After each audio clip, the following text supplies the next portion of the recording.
참 잘 오셨습니다. 우리 같이 인사하겠습니다. 우리 한 번 더 인사하겠습니다. 8월 한 달도 승리하시기 바랍니다. 우리 마지막으로 인사하겠습니다. 고난이 와도 담대하게 승리합시다. 우리 같이 인사하겠습니다. 복음에는 영광도 있지만 또한 동시에 고난도 있습니다. 그래서 사도 바울이 로마서 8장에서 생각건대 현재의 고난은 장차 우리에게 나타날 영광과 좋게 비교할 수 없도다라고 이렇게 말하고 있습니다. 복음에는 엄청난 영광과 축복이 있지만 그러나 그 복음의 영광이 이루어지기 위해서 반드시 고난이라고 하는 그런 모판을 거친다라고 하는 것을 우리가 기억해 볼 필요가 있습니다. 사도 바울이 비시디아 안디옥에서 복음을 전할 때 그 시에 거의 모든 백성이 사도 바울이 말씀을 선포하는 회당에 모였다. 이제 이렇게 말씀하고 있습니다. 그러나 수많은 사람들이 복음에 반응하니까 유대인들이 귀부인과 또 많은 유력자들을 선동해서 바울과 바나바를 핍박하고 그 성에서 바울과 바나바를 쫓아내거든요. 복음의 영광이 있는 곳에 고난도 있음을 우리가 사도 바울의 이 선교 여행을 통해서 우리가 살펴보았던 것이죠. 근데 이것은 비시디아 안디옥에서만 그랬던 것이 아닙니다. 이고니온에 갔을 때도 회당에서 복음을 전할 때 허다한 무리가 사도 바울을 따랐다. 이제 이렇게 말씀하고 있습니다. 허다한 무리가 일어나니까요. 그러니까 유대인들이 시기하잖아요. 질투합니다. 그래서 사람들을 선동해서 이 바울과 이 바나바를 죽이려고 돌로 치려 하죠. 그래서 사도 바울이 바나바가 그곳을 급히 떠나게 되는 것을 우리가 살펴봤습니다. 루스드라에 와서 복음을 전하는데 마침 한 번도 걸어보지 못한 사람이 있어요. 그 사람한테 구원받을 만한 믿음이 있는 것을 보고 바울은 선포합니다. 내 발로 일어나 서서 걸어라 선포하죠. 그때 한 번도 나면서 걸어보지 못한 이 안전뱅이가 일어나서 걷고 뛰기 시작하는 역사가 일어나게 됐던 거죠. 그랬더니 사람들이 이제 바울과 바나바를 꼭 신이다 그래가지고 이 바나바는 제우스라고 그러고 바울은 말하는 자이기 때문에 헤르메스라고 그렇게 얘기하면서 사람들이 이 바울과 바나바를 섬기려고 했던 그러한 어처구니 없는 일들이 벌어졌습니다. 그때 바울과 바나바가 우리는 신이 아니다, 하나님이 아니다 라고 말하면서 너희가 믿을 분은 오직 예수님이다 라고 선포하면서 자기를 높인 게 아니고 예수님을 높였던 것을 이제 볼 수가 있는 것이죠. 이런 일이 있었을 때 갑자기 사도 바울도 예측하지 못한 일이 벌어졌어요. 그것은 뭐냐면은 이 비시디아 안디옥과 이고니온에서 사도 바울을 핍박했던 그런 유대인 무리들이요.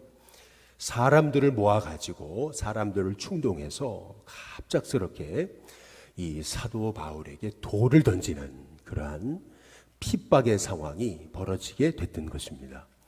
아마도 예상치 못한 순간적으로 일어난 일이었던 것 같아요. 그래서 바울이 돌에 맞아서 거의 죽었던 것 같습니다. 아니, 거의 죽었다, 아예 죽었다라고 얘기할 수 있겠습니다.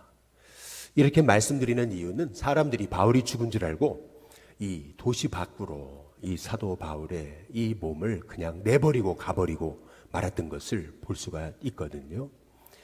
아마도 이 사건이 제자들이 다 같이 있는 곳에서 일어난 것 같지는 않아요.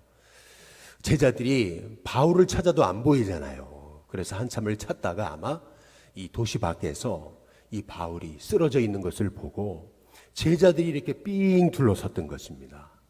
아마도 제자들도 바울이 죽은 줄로 여겼던 것 같습니다. 그런데 바울이 벌떡 일어나죠. 바울이 일어나더니요. 놀라운 것은 오늘 말씀에 보니까 거의 죽었다가 다시 살아났는데 어찌 보면은 고린도후서 12장에 사도 바울이 천국에 다녀왔다, 삼층천에 다녀왔다라는 그러한 얘기를 하거든요. 조심스럽게. 그러면서 고린도후서 12장 그 이어지는 말씀 12절에 뭐라 그러냐면 나의 사도가 된 표는 그러면서 표적과 기사와 능력을 행한 것이다 라고 말하면서 그 앞에 가장 처음에 사도 바울이 고린도서 12장 12절에서 했던 말이 뭐냐면 사도된 표는 내가 모든 참음과 이렇게 얘기를 해요. 모든 견딤과 그리고 표적과 기사와 능력을 행한 것이다. 이제 이렇게 말하고 있는 것을 볼 수가 있어요. 다시 말해서 사도 바울이요. 아마도 그때 천국을 다녀온 것이 아닌가라고 생각이 들 정도로 사도 바울은요. 돌에 맞아서 거의 죽음을 경험합니다. 사람들도 죽은 줄 알고 성 밖에 사도 바울을 내쳤고요. 제자들도 그 사도 바울 주변에 다 모여든 거죠. 그런데 갑자기 사도 바울이 일어났어요. 벌떡 일어나더니 그러더니 말이죠. 다시 그 자기를 돌로 쳐 죽였던 그러한 사람들이 있던 그러한 그 성으로 들어갑니다. 참 놀라운 거죠. 나를 죽이려고 돌든 사람이 있는 그 핍박의 자리를 다시 돌아간다라고 하는 거 여러분 이거 쉬운 일이 아니죠. 사람이 한번 된통 당하면은요 다시는 거기는 가고 싶지 않은 것이 사람의 마음인데 사도 바울은요 그렇게 죽음을 경험한 죽을 뻔한 그곳에서 다시 예수님의 피 묻은 복음을 증거하는 것을 볼 수가 있어요. 우리는 이 사도 바울의 모습을 통해서요 완전 복음의 생명건 그러한 하나님의 종의 모습을 보게 되는 것입니다. 더 놀라운 것은 이렇게 그곳에서 어려움을 당하고 사도 바울이 했던 일은 그 옆에 도시 더베로 가서 또 복음을 전하거든요. 그리고 나서 이제 사도 바울은요 다시 자기의 1차 전도 여행의 그 여정을 거꾸로 다시 되짚어가는 것을 볼 수가 있어요. 당연히 더베에서 이제 1차 선교 여행을 이제 마지막 여정을 했다면 되돌아간다고 한다면 그러면 자기가 죽을 뻔한 루스드라를 거치고 이고니온을 거치고 비시디아를 안디옥을 거쳐야 되는데 그곳에는 많은 핍박자들이 있는 것이거든요. 그러나 사도 바울은요 다시 루스드라로 돌아가면서 거기에 있는 이제 형제들을 만나서 사도 바울이 이제 했던 얘기가 있습니다. 오늘 21절에 한번 보시면은 이제 이렇게 말씀하죠. 복음을 그 성에서 전하여 많은 사람을 제자로 삼고 루스드라와 이고니온과 안디옥으로 돌아가서 이제 이렇게 얘기하죠. 그리고 22절에 보니까 사도 바울이 했던 세 가지 일이 있어요. 그게 뭐냐면 제자들의 마음을 굳게 했다. 이제 이것이 첫 번째고요. 제자들의 마음이 흔들리지 않게 아주 제자들의 마음을 굳게 했던 것을 볼 수 있고요. 그리고 두 번째로 이 믿음에 머물러 있어야 된다라고 이렇게 말하고 있는 것을 볼 수가 있습니다. 그냥 착하게 살아야 된다, 열심히 살아야 된다, 뭐 그런 얘기가 아니고요. 사도 바울이 전했던 복음의 핵심은 이 예수님의 이 십자가와 부활의 복음에 딱 붙잡혀서 절대 흔들려서는 안 된다. 사도 바울이 만나는 제자들마다 그들의 마음을 굳게 하면서 복음에 굳게 서 있어야 된다. 이 믿음에 머물러 있어야 된다. 사도 바울이 그들을 권면하고 그리고 22절에 마지막 세 번째로 사도 바울이 했던 말이 있어요. 그게 뭐냐면 우리가 하나님의 나라에 들어가려면 많은 환난을 겪어야 될 것이다. 이제 사도 바울이 말하고 있는 것을 볼 수가 있습니다. 예수님이 하신 말씀과 똑같습니다. 예수님이 십자가를 지시기 전에 제자들을 모아놓은 그 다락방에서 예수님이 그 유월절 만찬을 여시고 그리고 나서 마지막에 제자들에게 하셨던 말씀 그것이 뭐냐면 세상에서는 너희가 환난을 당하나 담대하라 내가 세상을 이기었노라. 이게 예수님께서 제자들에게 십자가를 지시기 전에 하셨던 마지막 말씀이거든요. 예수님도 십자가를 지시기 전에 너희가 나를 믿으면 만사 형통이다. 너희가 나를 믿으면은 그러면 문제 하나 없고 뭐든지 잘 된다. 너희가 나를 믿으면은 너희가 세상에서 늘 칭찬만 받고 좋은 일만 생기고 사업에 성공하고 늘 너희들이 하는 일마다 아주 세상에서 부귀영화를 다 얻는다. 이제 이렇게 예수님이 말씀하신 게 아니고요. 예수님은 마지막 십자가를 지시면서 마지막에 그 하셨던 제자들을 모아놓고 하셨던 말씀이 그것이 다름 아닌 너희가 세상에서는 환난을 당하지만 담대하라 라고 하셨던 이 말씀처럼 마찬가지로 사도 바울도 자신이 선교했던 그 1차 선교 여행지를 되짚어 가면서 제자들 하나하나 만나면서 했던 말이 너희가 하나님의 나라에 들어가려면 많은 환난도 겪어야 된다라고 사도 바울이 그들을 권면했던 것을 볼 수가 있는 것이죠. 우리는 복음에는 놀라운 영광이 있지만 그러나 동시에 고난도 있다라고 하는 것을 우리가 기억해야 합니다. 하나님의 영광을 이루기 위해 우리는 고난이라고 하는 그러한 삶의 환경을 만나게 되고 이 고난이 하나님의 영광을 잉태하는 모판이 돼서 그 고난이라고 하는 그러한 터전 위에 하나님의 복음의 열매가 이렇게 자라나서 결국에는 꽃이 피고 열매 맺는다는 사실을 우리가 생각할 때 우리의 삶에 고난이 있다고 낙심할 것이 아니고요. 고난이 있다고 절망할 것이 아니고 아니 주님의 일을 하는데 왜 이렇게 어려운 일이 많습니까? 라고 우리가 낙심하기보다는 오늘 여기 사도 바울이 말한 것처럼 제자들의 마음을 굳게 하고 이 믿음에 굳게 붙어 있어야 된다. 그리고 하나님 나라에 들어가려면 많은 환난도 겪어야 된다라고 하는 이 사도 바울의 이 피 끓는 순교자의 마음을 가지고 예수님의 흔적을 가진 이 사도 바울의 이 생명건 고백이 저와 여러분의 믿음의 고백이 될 수 있게 되시기를 주님의 이름으로 축복합니다. 사실은 이런 고백이 없이는요, 우리가 어떻게 이 복음의 은혜를 우리가 누리고 또 증거하며 살아갈 수 있겠느냐라고 하는 것입니다. 오늘 여기 말씀해 보면은 사도 바울이요, 자기가 세운 교회들 또 선교지를 이제 떠나면서 바울이 했던 너무나 중요한 일이 있습니다. 그것은 뭐냐면은 23절에 보시면은 각 교회에서 장로님들을 택했다. 이제 이렇게 얘기를 해요. 이렇게 일어난 제자들 누군가 돌봐야 되잖아요. 누군가 세워야 되고 누군가 이끌어야 되는데 사도 바울은 이 피시디아 안디옥 그리고 이고니온 루스드라 이 더베 이런 곳에 계속 있을 수는 없잖아요. 그는 선교사로서 교회를 세웠고 이제 다시 수많은 선교지로 나아가야 되기 때문에 사도 바울이 없는 자리를 그 교회를 누군가 세워야 되는데 그래서 사도 바울이 했던 일은 그 교회에 충성되고 헌신된 영적 지도자 우리 장로님들을 세워가지고 그 제자들 믿음에 서기 위해 몸부림치는 그 많은 제자들 환난에 처해 있는 영혼들을 부탁하면서 사도 바울이 말하는 겁니다. 23절에 각 교회에서 장로들을 택하여 금식기도 하며 그들이 믿는 주께 그들을 위탁하고 이제 이렇게 말하고 있습니다.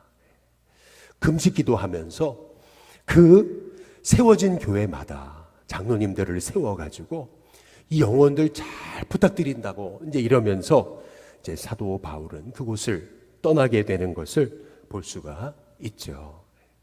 마찬가지로 결국 교회가 세워지려면 교회를 이끌어가는 충성된 주님의 장로님들, 권사님들 또 우리 오늘 남녀 선교회 우리 회장단 헌신 예배로 올려드리는데 교회를 이끌어가는 신실한 책임을 맡은 그런 하나님의 종들이 작은 목자로서 하나님이 맡겨주신 그 양떼들을 섬길 때 교회가 든든히 세워지고 일어나는 은혜가 있게 되는 줄로 믿습니다. 어떻게 바울이 혼자 그 많은 교회를 다 다니면서 그렇게 교회를 세워갈 수 있겠습니까? 그래서 바울이 했던 일은요, 자기가 세웠던 교회들마다 교회를 이끌어갈 장로님들을 세워가지고 금식기도 하면서 그 장로님들께 성도들을 위탁하고 꼭 이들을 믿음으로 굳게 세우고 믿음에 굳게 붙어 있어야 되고 환난이 있어도 넘어지서는 안 된다. 이제 이렇게 권면하면서 교회를 맡기고 이제 선교지를 떠나게 되는 것을 볼 수가 있어요. 우리 일신교회에서 우리 장로님들 믿음에 든든히 서서 교회를 잘 섬기고 이끌어 가시도록 기도해 주시는 우리 일신교회 성도님들 되시길 주님의 이름으로 축복합니다. 우리 일신교회 속회 지도자, 또 우리 지역장님들, 교구장님들, 또 선교회장님들 다 신실하게 교회를 섬기고 자기 맡겨진 선교회 속회, 그 지역들, 교구를 잘 섬겨서 우리 일신교회가 든든히 믿음 안에 세워지는 하나님의 종들이 일어나는 교회가 될 수 있도록 여러분 기도해 주시는 우리 일신교회 성도님들 되시길 주님의 이름으로 축복합니다. 근데 오늘 말씀에서 우리가 한 가지 좀 주목해 볼 필요가 있는 너무나 중요한 스쳐 지나가는 것 같은 말씀이 하나 있어요. 한번 잘 보시면은 24절에 보세요. 비시디아 가운데로 지나서 그렇거든요. 그리고 밤빌리아에 이르러 이렇게 얘기를 해요. 그런데 25절에 말씀을 버가에서 전하고 아달리아로 내려가서 26절 거기서 배 타고 안디옥에 이르니라고 이렇게 얘기를 해요.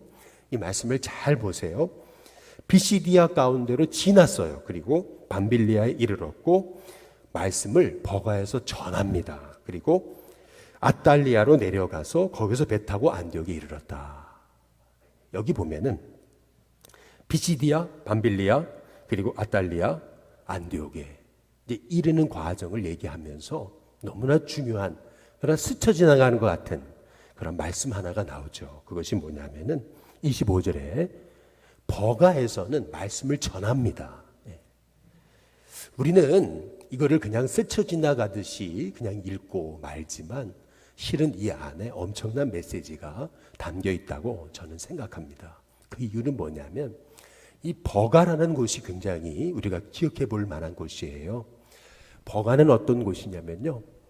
바로 요한 마가 다락방의 그 주인공 요한 마가 선교 여행의 1차 선교 여행 때 사도 바울과 바나바와 함께 동행했던 그 마마보이 그 마가 요한이 거기에서 너무나 선교지가 장난이 아니구나, 너무 힘들구나, 거기에서 어려움을 겪고 이 선교팀을 이탈했던 곳이 버가입니다.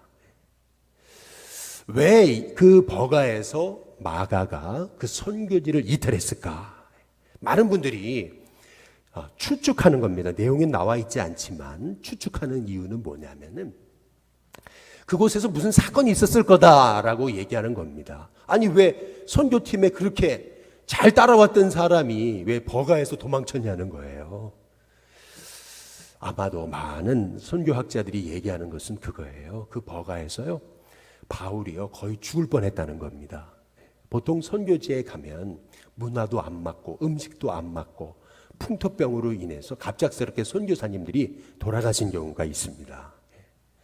아니 한국 땅에 계셨으면은 안 돌아가셨을 텐데 선교지에 가서 갑자기 몸이 아파서 보니까 한국에 들어와 보니까 암 말기예요. 그래서 별로 손도 못 써보고 돌아가시는 분들이 굉장히 많습니다. 마찬가지로 사도 바울이 그 옛날에 뭐 의술도 발달하지 않았던 그 옛날에 말이에요. 뭐 위생도 발달하지 않았던 그 옛날에 바울이 이 버가에 갔는데요. 아마 그곳에서 무슨 풍토병에 걸렸던 것 같아요. 그래서 바울이 거의 죽다 사는 겁니다. 근데 그 광경을 보니까 이제 마가가요, 야 나도 죽겠다 그래가지고 도망쳤다라고 하는 것이 이 선교학의 정설입니다. 그렇다고 한다면 그 버가라는 곳은요 바울에게 있어서 엄청난 고난의 장소가 아니겠어요. 그리고 그곳에서 바울이 죽을 뻔한 그런 어려움을 받던 버가 영혼들에게 바울이 다시 가서 복음을 전했다, 말씀을 전했다라고 오늘 말씀을 기록해 놓고 있는 얘기는 굉장히 중요한 얘기죠. 사도 바울이요 이 루스드라에서 돌 맞아 거의 죽었다가 성 밖에 내쳐지고 사람들도 죽은 줄 알았는데 바울이 벌떡 일어나더니 성에 들어가서 복음 전하잖아요. 그리고 버가에 가서 복음 전하다가 다시 이제 선교했던 1차 선교 여행지 다시 거꾸로 돌아오면서 이 루스드라, 이고니온 그리고 비시디아 안디옥을 지나가면서 성도들에게 마음을 굳게 하고 믿음에 굳게 붙어 있어야 되고 우리가 하나님 나라에 들어가려면 환난을 다 겪어야 된다고 얘기한 다음에 이제 마지막으로 선교지로 돌아오면서 버가에 들렸다가 거기에서도 바울이 거의 죽을 뻔한 그곳에서 복음을 전하고 그리고 나서 피시디아 안디옥에서 이제 이 수리아 안디옥으로 이제 돌아오게 됐다. 이제 결국 수리아 안디옥에 돌아와서 선교 보고를 하는 장면이 오늘 이제 말씀인 거거든요. 그렇게 따져본다면은 지금 오늘 말씀을 통해서 우리에게 주고 계시는 말씀, 그것은 뭐냐면은 결국 복음은요, 하나님의 영광이 있지만 그 영광이 이루어지려면 고난도 겪어야 된다. 고난을 지나야 된다. 고난이라고 하는 그러한 그 하나님의 계획 속에서 낙심하지 말아야 된다. 결국에는 생각건대 현재의 고난은 장차 우리에게 나타날 영광과 좋게 비교할 수 없다라고 말했던 이 사도 바울의 이 고백이 복음을 위해 살아가는 하나님의 종들의 마음에 필요한 믿음의 고백임을 오늘 성경이 말씀하고 계시는 거거든요. 그래서요, 오늘 말씀이 어떻게 끝나는 줄 아세요? 이렇게 정말 생명 걸고 힘들게 복음을 전했던 바울과 바나바가요, 오늘 말씀이 이렇게 끝납니다.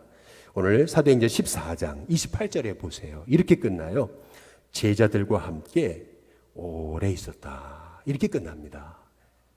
아니 이게 뭐가 중요해서 제자들과 함께 오래 있은 게 뭐가 이렇게 중요해가지고 이 성경의 한 구절을 차지하는 걸까? 이유가 있어요. 그게 뭐냐면 이토록 생명 걸고 선교한 사도 바울도요, 선교를 마치고 돌아와서 쉼이 필요했다. 잘 쉬었다라고 하는 것을 얘기하고 있는 겁니다. 결국이요, 우리 일신교회도요, 이렇게 선교지에서 애쓰고 수고하는 우리 선교사님들, 또 이렇게 한국에 돌아와서는 잘 쉬시도록 돌봐드리고 또 다시 또 선교 현장에 나갈 수 있도록 축복하는 그런 믿음의 공동체, 그것이 우리가 해야 될 사명임을 성경이 말씀하고 계시는 겁니다. 바라기는 복음 전하는 데 있어서 환난도 있습니다. 고난도 있어요. 아니 하나님의 영광이 일어나려면은요, 고난을 지나야 됩니다. 그러나 그 고난은 장차 우리에게 나타날 영광과 좋게 비교할 수 없기 때문에 우리는 그 고난 때문에 낙심할 것이 아니라 사도 바울처럼 믿음에 굳게 붙어 있어. 여기서 떠나지 말고 하나님 나라에 들어가려면 환난도 겪어야 된다. 이 사도 바울이 이렇게 예수님의 흔적을 가진, 얼굴이 피투성이가 되고 상처투성이였던 사도 바울이요, 이 말을 할 때 이 수리아 안디옥에서 이 선교 보고를 들었던 이 교인들의 마음이 얼마나 뜨거워졌을까요?